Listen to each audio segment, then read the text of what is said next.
Thank you for tuning in for the podcast today. I am Marilyn Orman, Editor-in-Chief of Nurse Educator. This week's featured interview highlights open educational resources and Nurses International.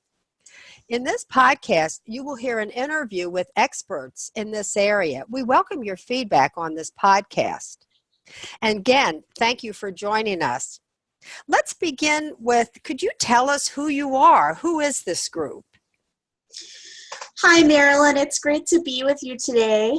My name is Miriam Chickering, and I'm joining from Minnesota.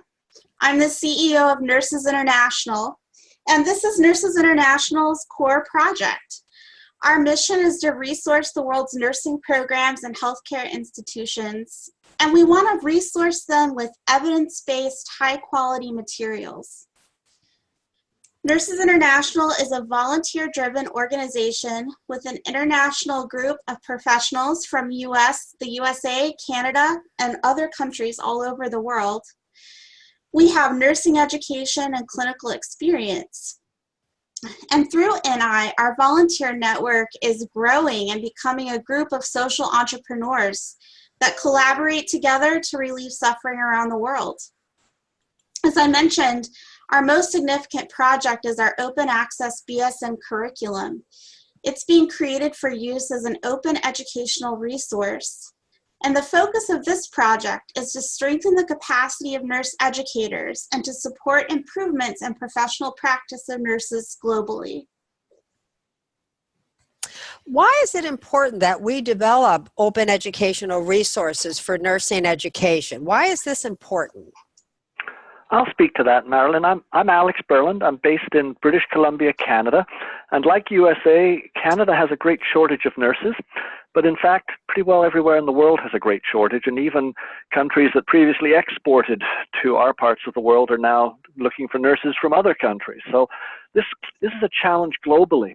And from our point of view, the critical bottleneck to solving that problem is the supply of educators. If you don't have enough teachers, you can't make more nurses. So I'm coming at this from having been working in Bangladesh to help develop a college of nursing there for about 15 years.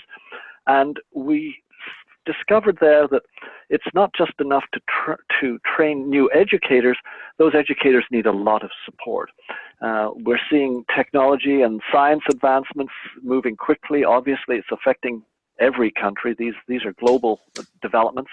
And educators in low and middle income countries are unable to access the best practice resources that educators in our part of the world rely on: textbooks, modern technology, because of cost, but also because of other barriers.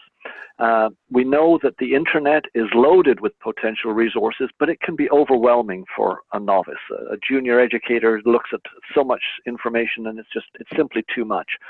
The educators themselves, particularly the juniors, will have heavy workloads. They may have had no training and limited support. Even their supervisors may have had limited training as education administrators. So we think these are a lot of reasons why these educators, the critical bottleneck to creating more nurses, why they should be the focus for our attention. Where are you to date with this work? So I'll answer that, Marilyn. I'm Stacen Keating, and currently I'm talking to you from New York University, where I have an academic position, but I live in New Jersey. Where we are to date with our work is the fact that we have a large, robust group of volunteers. So we have volunteer educators from across our countries and across the world, but NI pulls their volunteers with expertise in all facets of nursing care, and we have them collaborate on building courses that are really like state of the science, really based on evidence-based practice. What we do is we produce these materials in an English medium, because many of the countries that we're working with do use English for their professional courses, but we do have plans to translate the course materials eventually into other languages. What we provide is, we feel, a really full package. We provide an overall course blueprint. We lay out the syllabus, the objectives. the modules of subtopics. We lay out evaluation materials, and I happen to know that you're an expert in evaluation and nurse education also, with a lot of written articles and books on that topic. We include exam questions, assignments. We also have separate references for teachers and students. And we're currently doing this right now in the PowerPoint format. Developing students' critical thinking abilities is a challenge everywhere. I know it's a challenge in the U.S. I know it's a challenge in my own institution. So we're really working at trying to, scale up and raise up the level of nursing education and nursing practice globally. We provide case studies. We have suggestions for lots of experiential learning activities. We are building on experience. Right now, our website houses 5 completed courses. These focus on basic nursing skills, assessment, community health, and med-surg nursing. We're currently, after this call, we have another call to work on our mental health course. And we're also, in tandem with that, we have another group of educators working on the maternal child course. It's very important to note that we're really focused on the open resources for educators, not yet direct linkage to students. We also expect that the users will obviously need to adapt the material to meet their regulator requirements in each of their countries. So they're going to need to take our materials and tailor it to meet their local context of nursing practice and their own institute standards. So the important thing is that these junior educators will not need to start with a blank slate and will not need to rely on very old textbooks. We heard a story from one of our colleagues of students learning from a nurse educator who was using their own notes that they had taken when they were in nursing school many, many years ago. So, that in a nutshell is kind of where we are to date. So thank you for asking that question. Who has accessed the Nurses International open educational resources so far? Can you give us a sense of how many people are starting to use this resource? Sure, Marilyn. This is Miriam again.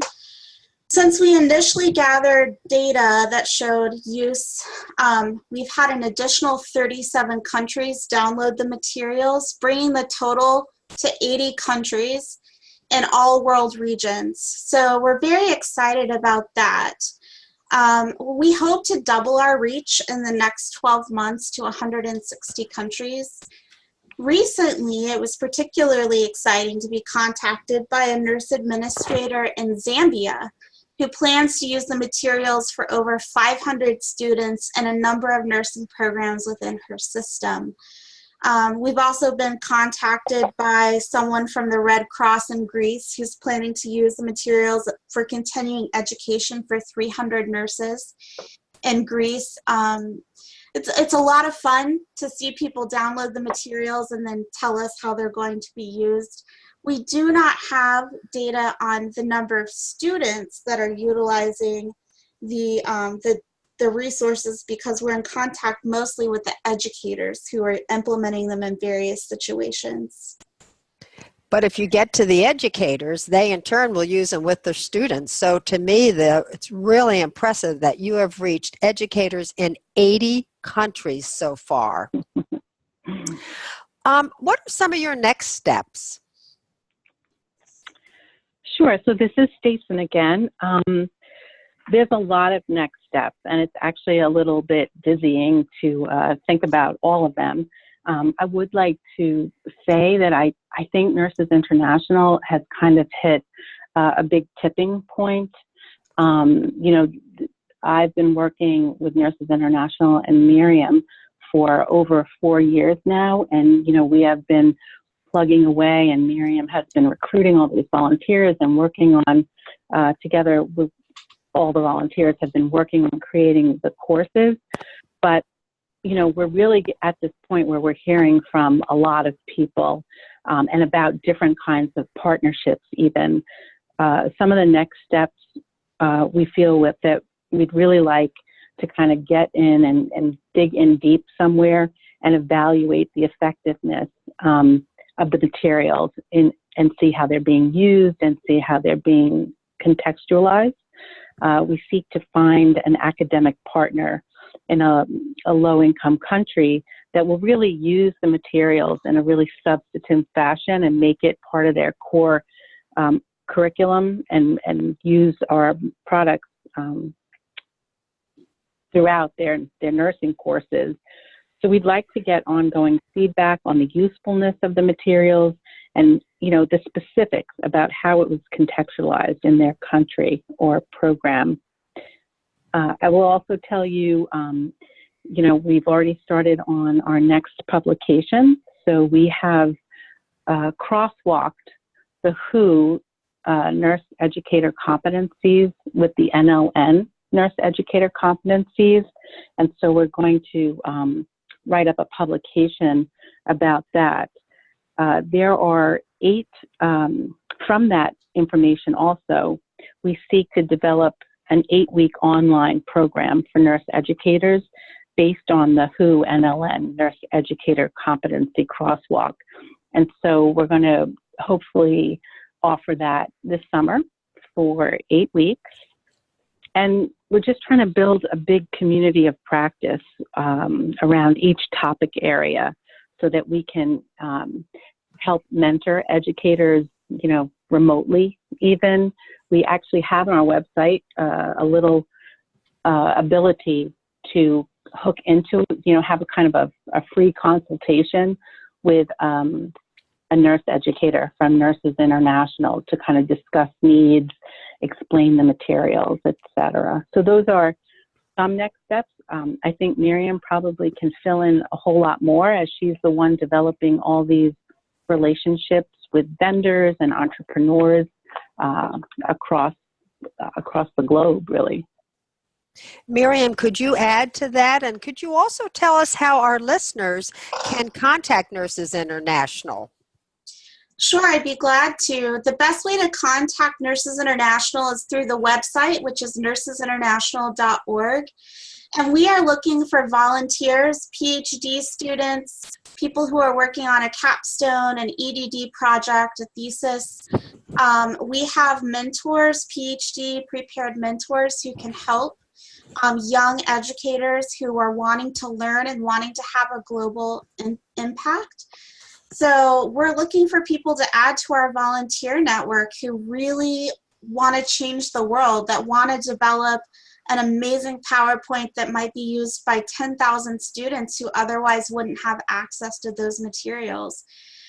So that's the best way to reach us. Again, nursesinternational.org. You can volunteer right from the website. You can also contact someone at info@nursesinternational.org is the email address.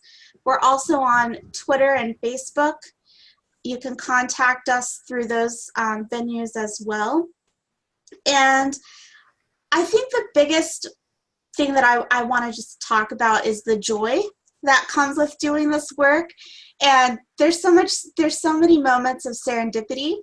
So we have a group of Filipino nurses who live in the Netherlands that are creating open access mother-baby materials for use in infant centers in Romania.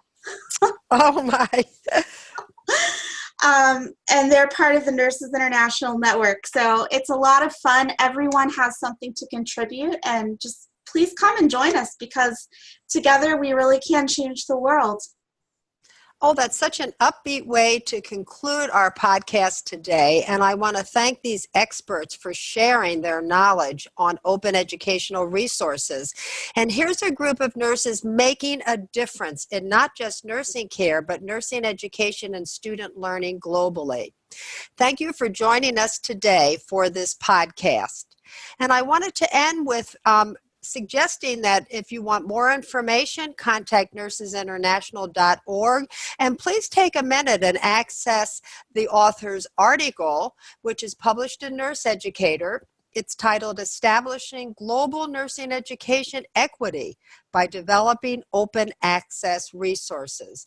Thank you again for sharing your expertise with us. This concludes our podcast.